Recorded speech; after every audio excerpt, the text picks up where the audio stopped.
ଇଏ ହଉଛନ୍ତି ମୋର ସେଇ ସୁଇଟ୍ ନଣନ୍ଦ ଯାହାଙ୍କ ବାହାଘର ପାଇଁ ଆମେ ସବୁ ତରବର ହୋଇକି ଆମେ ଓଡ଼ିଶା ଆସିଥିଲୁ। ଆଜି ତାଙ୍କର ଥିଲା ଆଇବୁଡ଼ ଭାତ, ମାନେ ଆମ ଓଡ଼ିଆ ଭାଷାରେ କୁହାଯାଏ କି କନିଆ ଖିଆ। ଏଠି ତାଙ୍କର ଫୁଲ୍ ପ୍ରିପାରେସନ୍ ଚାଲିଛି। କ୍ୟାମେରାମ୍ୟାନ୍ ମାନେ ସବୁ ରେଡି ହେଉଛନ୍ତି ଭିଡ଼ିଓ ସୁଟ୍ କରିବା ପାଇଁ କି।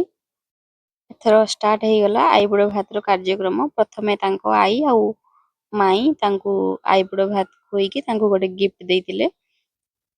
ତ ତାପରେ ଇଏ ହଉଛନ୍ତି ମୋର ବଡ଼ ନଣନ୍ଦ।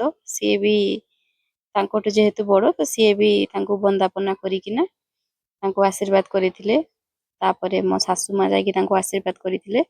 ଏମିତିକି ଜଣକ ପରେ ଜଣେ ଯିଏ ଯିଏ ତାଙ୍କଠୁ ବଡ଼ ଅଛନ୍ତି ସମସ୍ତେ ଏମିତି ଦୁବ ଚାଉଳ ଦେଇ ବନ୍ଦାପନା କରି ସମସ୍ତେ ତାଙ୍କୁ ଆଶୀର୍ବାଦ କରୁଥିଲେ। ଆଉ କିଛି ମିଠା, କିଛି ଏମିତି କିଛି ସବୁ ଯାହା ଯାହା ଆଇଟମ୍ ଥିଲା ସବୁରୁ ଟିକେ ଟିକେ ଏମିତି ତାଙ୍କୁ ଖୁଆଇ ଦିଆ ହଉଥିଲା।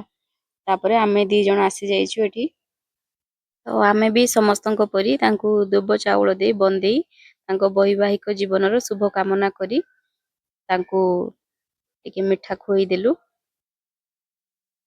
ରିଚୁଆଲ୍ସ କରିବା ସହିତ ସହିତ ବହୁତ ମଜା ମସ୍ତି ମଧ୍ୟ ଚାଲିଥିଲା। ତା ମଧ୍ୟରେ ଫଟୋଗ୍ରାଫର ବି କହୁଥିଲେ କି ନାଇଁ ଠିକ ସେ ପୋଜ୍ ଦିଅନ୍ତୁ, ଫଟୋ ଉଠେଇବାର ଅଛି ଆମକୁ।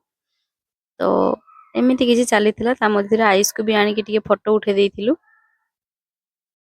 ତାପରେ ତାଙ୍କ ଭଉଣୀ ମାନେ ଆସି ଖୁଆଉଥିଲେ।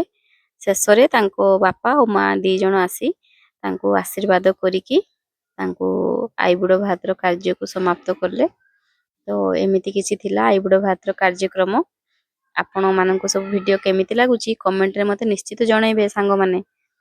ଆଉ ପୁଣି ଦେଖାହବ ନେକ୍ସଟ ଭିଡ଼ିଓରେ। ରହିଲି, ଜୟ ଜଗନ୍ନାଥ, ଭଲରେ ରୁହନ୍ତୁ।